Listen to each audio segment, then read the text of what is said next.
Ağdam rayonundan paytaxta oxumaq üçün gələn Lazimə Abdullazadənin 18 yaşı var. O 9-cu sinifdən sonra təhsilini peşə məktəbində davam etdirməyə qərar verib. Lazimə deyir ki, bu adıma gələcək karyerasını daha tez qurmaq üçün atıb.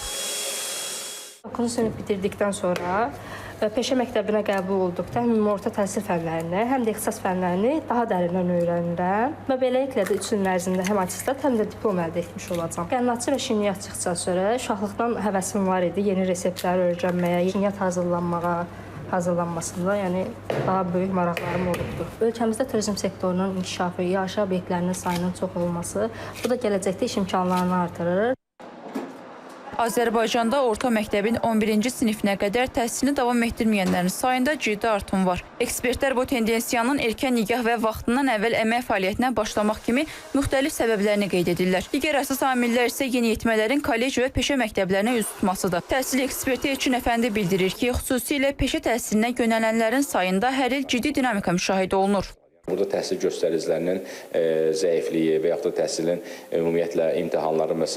şagirdlərin ümumiyyətlə 10-cu 11-ci sinif oxumalarına hər hansı mənfi təsirindən irəli gəldiyi kimi dəyərləndirmək düşünürəm ki, düzgün deyil. Bitirdikdən sonra daha erkən əmək fəaliyyətinə başlayan bir istiqamətdir. Məsələn, ali təhsili bitirdikdən sonra və ya orta ixtisas təhsilini bitirdikdən sonra bizim vətəndaşlarımız əmək fəaliyyətinə dərhal başlaya bilmirlərsə, peşə təhsilini bitirdikləri zaman onlar dərhal əmək fəaliyyətinə başlaya bilirlər.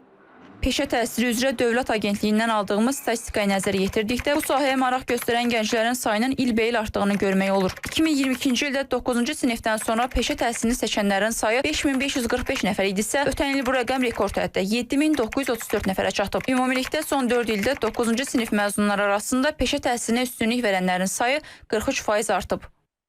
Ümumilikdə təhsil alanların 40,8% Bakıda, 59,2% isə regionlarda təhsil alır. Regionlar arasında ən yüksək göstəricilər Gəncə Daşkəsən, Şəki-Zaqatala, Mərkəzi Aran, Abşeron, Xızı və Qarabağ iqtisadi rayonlarında qeydə alınıb. Regionlarda ən çox təhsil alanların olduğu 10 ixtisas, aşbazlıqdır, elektrik avadanlıqlarına xidmət və təmir üzrə elektrik monitorudur, bərbər vizajist manikürçüdür. Şagirdlərin, xüsusilə də qızların 9-cu sinifdən sonra məktəbdən uzaqlaşmasının əsas səbəblərindən biri də erkən nigahlar göstərilir. Ailə, Qadın və Uşaq Problemləri üzrə Dövlət Komitəsinin rəsmisi Şəbnəm Cəfarovanın sözlərinə görə bəzən təhsildən yayma faktlarının arxasında daha ciddi hüquq pozuntuları gizlənir.